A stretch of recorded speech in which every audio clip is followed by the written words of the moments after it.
Model anlatımına geçmeden önce ilk önce ipimize bakalım. Pamuklu ip tercih ettim. Şöyle hemen size göstermek istiyorum. Çift kat olarak ördüm. Eğer çocuklara yapmak isterseniz tek kat olarak düşünebilirsiniz. Onu düşündüm açıkçası. Şöyle kalınlığını da size göstermek istiyorum. Bakın tek kat şu şekilde.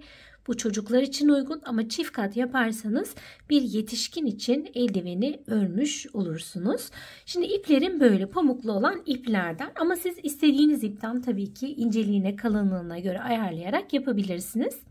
Tığ numaramı da 3 olarak belirledim. Aslında 3,5-4 de olur ama ben biraz sıkı olsun istedim. Çünkü tığ numarası büyüdükçe model de büyüyecek. Bundan dolayı modelin büyümesini ben istemedim. Şimdi bu şekilde 2 tane parça örüyoruz. Şimdi ben birini açık mavi yaptım. Birini de şu renkten koyu maviden olacak. Şöyle hatta size bir göstermek istiyorum. 2 parçayı ördükten sonra şu elimizin üstüne gelen kısmını birleştirirken bir sıra daha örüyoruz. Bakın şu bombeleri daha da netleştirmiş oluyoruz. Şöyle bir göstermek istedim size. Şimdi bu videoda 2 parçanın örülüşünü göreceğiz. İkinci videomuzda da bölüm 2 olarak da ayarlayacağım.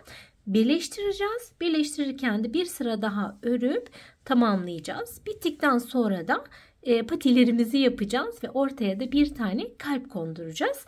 Hemen şimdi model anlatımına geçiyorum. Bu parçanın aynısını şimdi birlikte örüyoruz. Evet, işaret parmağımla ipimi doladım. Şöyle. Tığım, kancam yukarı geliyor. Bakınız tığın üzerinde ipim var. Şöyle bir tur ne yapıyoruz? Üzerinden geçiyorum. Bir tane kilit zincir atıyorum. Bu zinciri saymıyorum. Üzerine 1 2 3 4 5 6 7 8 9 10 11 12 13 14 15 15 tane zincirimi çekiyorum. Bakın şöyle. Zincirimi şu şekilde çeviriyorum ve burada batma noktalarımız var. Her birine sık iğne yapacağım. Toplam 13 adet sık iğne yapıyorum. Şimdi ben başlarda olabildiğince videoyu durdurmayacağım. Daha net anlayabilmeniz için. Şimdi 13 tane hemen sık iğnemi bakın yapmaya başladım. Bu birincisi. Sık iğne neydi? Tığa ipimi dolamadan zincir boşluğunun içerisine giriyorum. Ve ipimi alıyorum. Tığımda 2 tane ipim var. İkisini aynı anda çıkartıyorum. 2 3 4 5 6 7 8 9 10 11 12 ve 13. Bakın 15 tane zincir çektik. 13 tane sık iğnemizi yaptık. 14. sık iğnenin içerisine toplam 3 adet sık iğne yapıyorum. Bakın bu noktaya girdim. 1 aynı noktaya 2 aynı noktaya 3 aynı noktaya 3 tane ne yaptım? Sık iğnemi yaptım. Şimdi şöyle size göstermek istiyorum. Hemen her sık iğnenin karşısına şura boşluklara birer tane sık iğne yaparak sıramın başına geleceğim. Bir yandan da şu ipimi şöyle koyuyorum. Alttan devam ettiriyorum. Yine burası da tabii ki 13 olmuş olacak. Bakın şöyle devam ediyorum.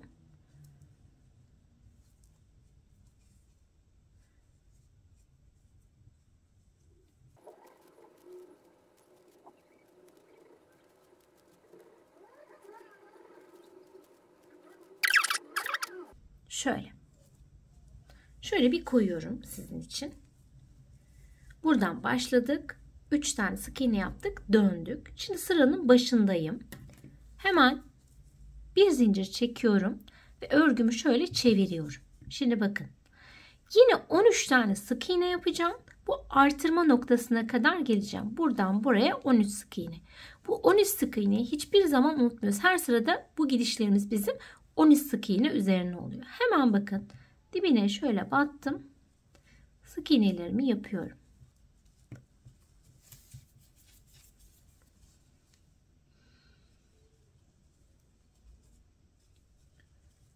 4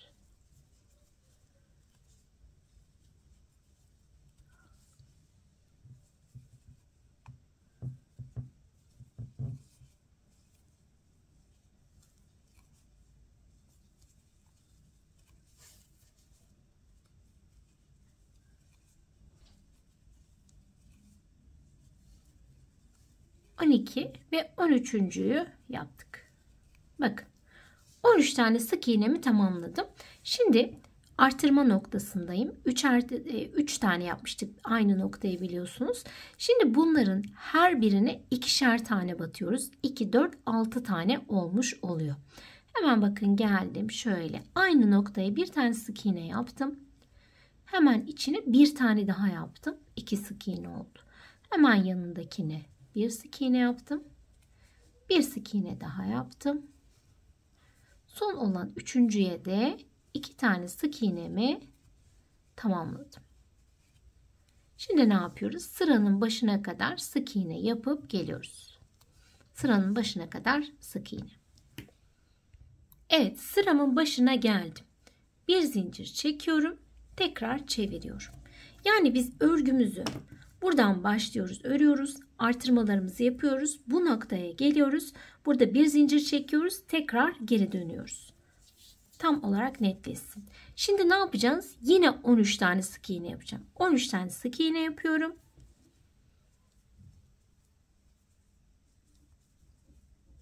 Bu şekilde 13 sık iğnemi yapıyorum. Şu an 2 oldu. Evet, 13 tane sık iğnemi tamamladım.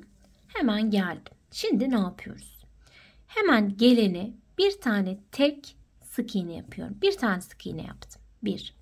Hemen yanındakine aynı noktanın içerisine çift yapıyorum. 1. Bu da ikincisi. Bu sırada bir tek bir çift yapacağız. Tekrar tek yapıyorum. Hemen yanındakine çift yapıyorum. Hemen tek yapıyorum. Ve son olarak buraya çift yapıyorum. Aynı noktaya 2 kez battım. Şimdi bakın şöyle bir koymak istiyorum size. Artırmalarımızda teklerin sayısı artacak ama her sırada artırmada 3 tane çiftimiz olacak. Bir tane burada yaptık, bir tane orada yaptık, bir tane burada yaptık. Toplam ne oldu? 3 tane çiftimiz oldu. Daha sonra ne yapacağız? Sık iğne olarak aşağıya ineceğiz. Şimdi hemen aşağıya sık iğnelerimi yapıyorum.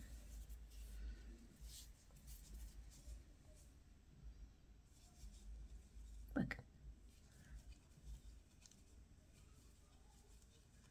Bu şekilde aşağıya sık iğnelerimi yapıyorum. Evet, sık iğnelerimi tamamladım. Sıramın başındayım. Bakın bir zincirimi çektim, çevirdim. Şimdi tekrar ne yapıyorum? 13 tane. Gene sayacağım. 1, 2, 3, 4, 5, 13 olunca tekrar artırma noktama gelmiş oluyorum. Bu 13'ü her sırada tekrarlıyoruz. 1, 2, 3, 4, 5, 6, 7, 8, 9, 10, 11, 12 ve 13. Şöyle teki geldi. Diğerini de alayım. 13 tane tamamladık. Şimdi bu sırada 2 tane tek yapıyoruz, bir çift yapıyoruz. 2 tane tek yapıyoruz, bir çift, 2 tek, bir çift. Ne oluyor? Tek sayısı artıyor. Yine bu sırada çiftimiz bizim 3 adet oluyor. Şimdi hemen başlıyorum. Bakın 1, ikinci tekim. 2 tane tek yaptım. Şimdi şu üçüncüye ne yaptım? Girdim. Aynı noktaya 2 tane yapacağım. Bu benim ilk çiftim. Hemen yanına 1, 2 tane tek yaptım. Bakın şöyle. Hemen ne yapıyorum? Çiftimi yapıyorum. Çift. Hemen yanına 2 tane tek. Evet ve çift. 3 tane çift olmuş oldu. Ne olacak şimdi bundan sonra? Aşağıya kadar sık iğnemi yapıp geliyorum. Evet, sıramın başındayım. Şimdi hemen bir zincirimi çekiyorum. Örgümü çevirdim. 13 tane sık iğnemi gene yapıyorum. 13 tane sık iğne. Bakın hemen dibine batıyorum. Ona da dikkat edin, olur mu? 13 tane sık iğne. 13 adet sık iğnemi yaptım. Şimdi bu sırada 3 tane tek yapıyoruz. 1 tane çift yapıyoruz. Hemen başlıyorum. Bakın geldim. 1 2 ve 3. Hemen yanındakine çift yapacağım. 2 tane aynı noktaya. 1 ve 2. Şimdi ne yapıyorum? 3 tane çift. Tek. 1 2 3. Hemen yanındakine ne yapıyorum? 1 tane çift. Bu arada kaçıncı oldu? İkinci çiftimiz oldu. Şimdi 3 tane yapıyorum. 1 2 ve 3. Ne yapacağım buraya? Çift yapacağım. Evet, bu sırada da 3 tane çiftimizi tamamladık. Şimdi buradan aşağıya sık iğnelerimizi yapıyoruz. Şöyle. Evet, sıranın başına geldim. Bir zincirimi çektim. Tekrar ne yapacağım? 13 tane sık iğnemi yapacağım. Hemen dibine batarak başladım. 1 2. Evet, 13 tane sık iğnemiz hazır. Şimdi bu sırada ne yapacağız? 4 tane tek yapacağız, bir çift yapacağız. Sadece bu sıraya özel olarak şunu yapıyoruz. Bir tane sık iğne yaptım. Hemen yanına bir sık iğne daha yaptım ve onun yanına çiftimi yapıyorum. Yani 2 tane tek yaptım. Üçüncü çift yaptım. Sadece bu sıraya özel, bilginiz olsun. Çünkü çok fazla çiftler bir araya gelirse eğer bu kavisi elde edemezsiniz. Çirkin durur. Bundan dolayı 2 tek yaptık, bir çift yaptık. Şimdi ne yapacağım? Tabii ki 4 tane tekimi yapacağım. 1 2 3 4. Şimdi ne yapacağım? Çiftimi yapıyorum. Evet. Bakın buraya çiftimi yaptım.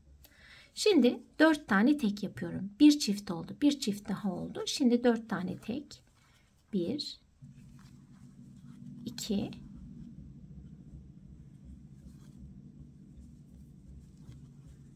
3 ve 4. Buraya çiftimi yapıyorum. Şöyle. Üçüncü çifti de tamamladım. Bakın ne kadar muntazam bir kavis elde etmiş olduk. Şimdi ne yapıyoruz? Aşağıya dümdüz sık iğnelerimizi iniyoruz. Aşağıya kadar sık iğnelerimi yapıyorum. Evet, sıranın sonuna kadar geldim. Şu sonuncular biraz kör nokta oluyor. Onlara dikkat edin. Muntazam durmaz. Bakın şöyle. Şimdi tekrar bir zincir çektim. Artık son 2 sıramıza girdik. Son 2 sıramızı biraz farklı bir şekilde öreceğiz. Onu anlatacağım ben şimdi sizlere. Şimdi bu sıramızda toplam 10 tane sık iğne yapıyoruz. 1 2 3 4 5 6 7 8 9 ve 10. 10 tane sık iğnemi yaptım. Tığımın başına ipimi doladım. Şimdi hemen onun yanına bir tane böyle bir girdim. Tığımda 3 ipim var. Üçünü aynı anda topladım. Tekli trabzan yaptım. Tığa ipimi doladım. Hemen yanına bir tane daha tekli trabzan ördüm. 2 tane tekli trabzanımı tamamlamış oldum. Şimdi ne yapıyoruz? Tığa ipimi doluyorum. Bakın hemen onun yanındaki sık iğnenin başına geldim. Tığımda 3 ipim var. Önce ikisini çıkarıyorum. Sonra ikisi ne yaptım? İkili trabzan yaptım. Tekrar tığa ipimi doladım. Hemen onun yanına bir tane daha ikili trabzan ördüm. Hemen tığ ipimi doladım. Hemen yanına bir tane daha ikili trabzan ördüm. Şöyle göstermek istiyorum size. Şimdi hemen onun yanındaki sık iğnenin boşluğuna bir tane ikili trabzan yapıyorum. Aynı noktaya bir tane daha çift yapıyorum. Bakınız böyle. Ne yaptık? 2 tane tekli yaptık.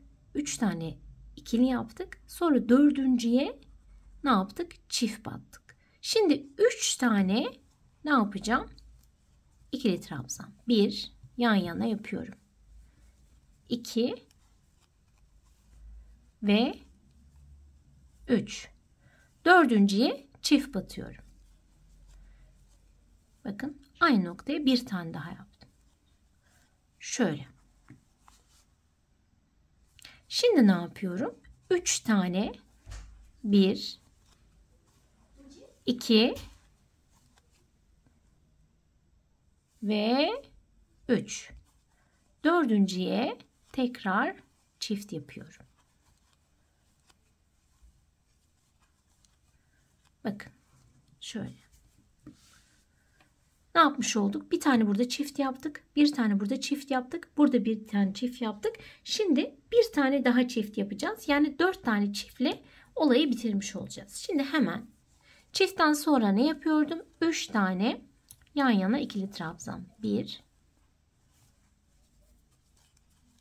2 ve 3. Hemen onun yanına çiftimi yaptım. Peki şöyle koyalım. Başlarken nasıl başlamıştım? 2 tane tekli trabzanla başlamıştım. O yüzden bitirdiğime göre ben buraya 2 tane peş peşe tekli trabzan yapacağım. Şimdi hemen onları da yapıyorum.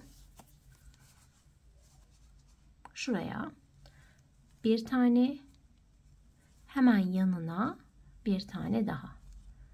Bundan sonrası ne? Tabii ki sık iğne. Aşağıya kadar sık iğne olarak devam ediyorum. Şöyle. Evet, tekrar bir zincirimi çekiyorum. Artık son sıramızdayız, bitiriyoruz. Şimdi 10 tane ne yapacağım buraya? 10 tane sık iğne yapacağım. Hemen başlıyorum. 1 2 3 4 5 6 7 8 9 ve 10. Tığ ipimi doladım. Bu sırada bir tane atlıyorum. Bir sık iğne boşluğunu atladım. İkinciye geldim, girdim. Bir tane tekli trabzan yaptım. Üçünü aynı anda hop çıkardım. Tekrar tığ ipimi doladım. Tekrar bir tane atlıyorum. Bakın bir sık iğne boşluğu atladım. Bu noktaya, aynı noktaya 5 tane ikili trabzan yapıyorum. Bakın şöyle 1 2 3 4 ve 5. 5 tane ikili trabzanımı ördüm. Bir sık iğne boşluğa atlıyorum. Hemen diğerine geliyorum. Bakın tığ ipimi dolamadım. Bir tane sık iğne yaptım. Hemen yanına bir sık iğne daha yapıyorum. Bakın böyle. Şimdi ne yapacağım? Tığa tekrar ipimi doladım. Bir tane atlıyorum. 5 tane buraya ikili trabzan. Artık pençeleri yapıyorum. 1 2 3 4 ve 5. Bir tane atlıyorum. Hemen onun yanına bir tane sık iğne yapıyorum. Yanına bir tane daha. Yani bundan sonrası böyle bu şekilde. 5 tane olana kadar 1 2 yaptık şimdi. Tekrar tığ ipimi doladım. Bir tane atlıyorum. Hemen üçüncüye. Bakın hiç kapatmıyorum. 5 tane. 1 2 3 4 ve 5. Bir tane atlıyorum. Hemen onun yanına 2 tane sık iğne. 1 2. Şöyle 2 sık iğnemiz var. Tekrar tığ ipimi doluyorum. Bir sık iğne boşluğu atlıyorum ve buraya 5 tane gene ikili trabzanlarımı örüyorum. 1 2 3 4 ve 5. Şimdi ne yapacağım? Bir tane atlayacağım. İkinciye hemen sık iğne 2 tane 1 2. Kaç tane oldu? 1 2 3 4 tane oldu. Şimdi 5. yapıyoruz. Bir tane atlıyorum hemen buraya. 5. parmak için 5 tane ikili trabzanımı aynı noktaya örüyorum.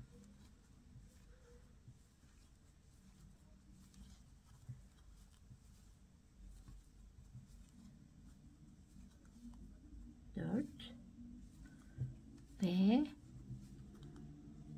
5. Şimdi ne yapıyorum? Tığ ipimi doluyorum. Bir tane atlıyorum. Burada da öyle başlamıştık. Bir tane tekli trabzan yapıp bir tane atlayıp 5 tane ikili trabzan örmüştük. Şimdi o zaman burada da bitişini aynı şekilde yapıyorum.